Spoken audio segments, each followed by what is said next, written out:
Please, I don't know what to do. I've tried to tell my wife about this, but she's a science teacher, and thanks to my history of practical jokes, she thinks I'm kidding. There is something stalking me. I don't know what it wants, but almost every night since I started seeing it, it has terrorized me. It doesn't touch me, it doesn't communicate in any sort of way, it just fills me with horror. If what I say seems to be rambling, please forgive me. I haven't slept in several days. We live in the second floor of a duplex with stairs down the back of the house to the basement where the laundry machines are. There's a door at the bottom of the stairs before the door to the basement that looks out onto our back porch and into the backyard.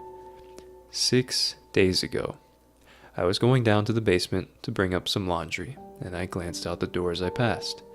There was a figure standing at the far edge of our yard. Her back was to me, and she was just standing there, looking into the woods beyond our yard. She was dressed in nothing but a light gown.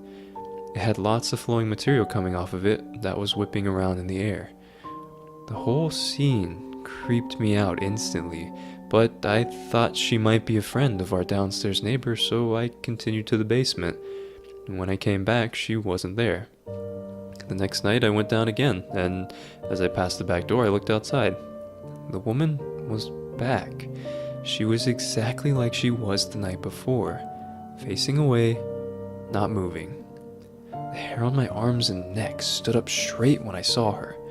I was even more creeped out when I realized she was in the same clothes as the night before. That's when I did something I shouldn't have. I opened the back door.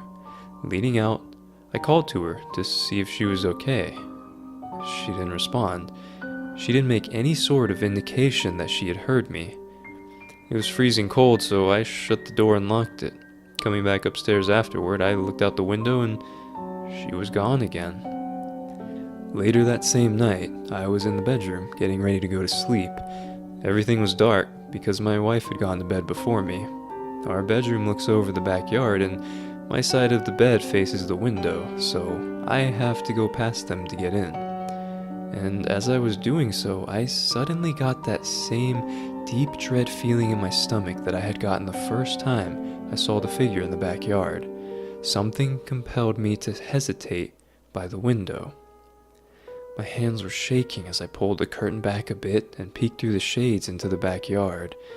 It was a clear night, so the backyard wasn't shrouded in darkness. The woman was standing in the middle of the backyard, no longer at the edge of the woods, facing the house with her head tilted up to look directly at the window I was peeking from. I jerked away instantly, afraid she had seen me. Her face was covered in shadow and hair, but I saw her chin and nose, a sharp nose and a thin chin. Gray. Her skin looks gray, I think. Her hair is black and long. I was so scared I jumped into bed and covered myself with the covers. The next day I played outside in the snow with my 4-year-old daughter. She wanted me to pull her on her sled in the backyard, but just the thought of going back there made me scared again. So I talked her into digging holes in the snow in the front yard.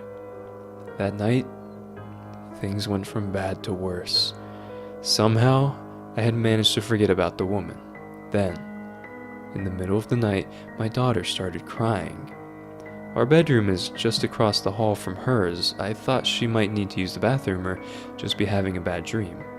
So I went into her room to see if she was okay. She was uncovered, curled into a ball on her mattress.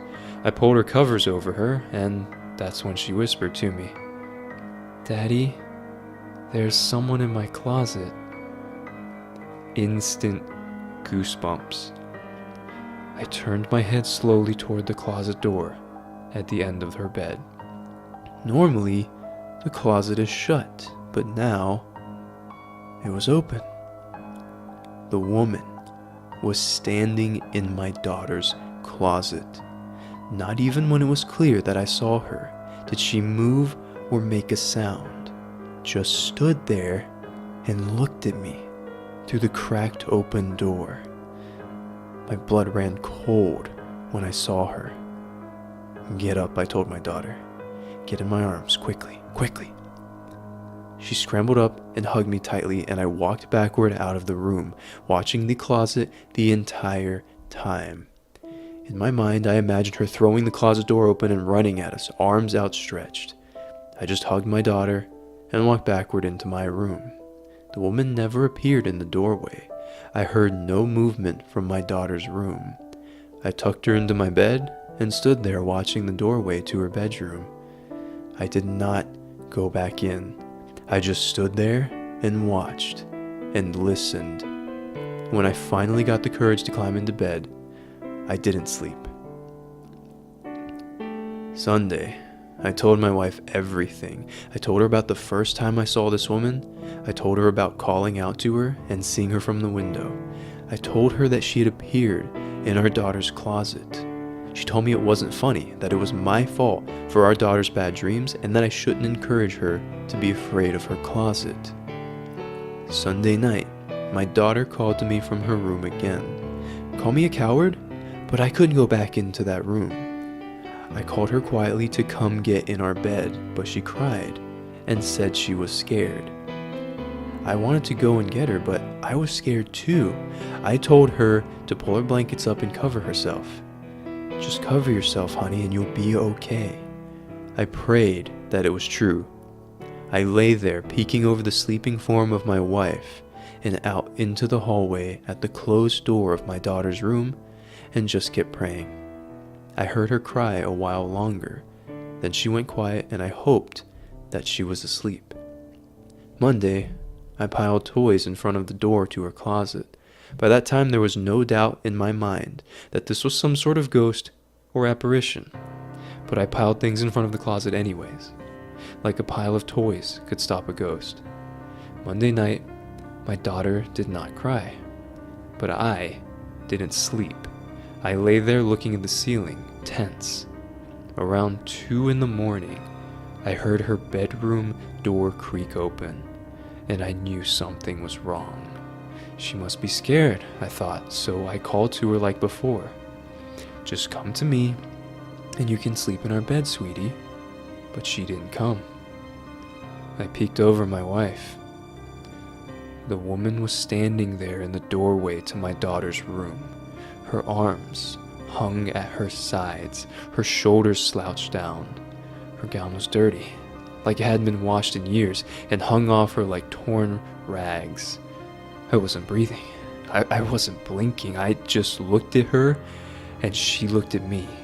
And I thought, this is it. I'm going to die. She never moved, never made a sound. I whispered, please go away. Please leave me alone. Please. I'm sorry. I couldn't look away.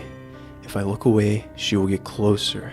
I was sure of it. If I close my eyes, when I open them, she'll be standing over me, looking at me.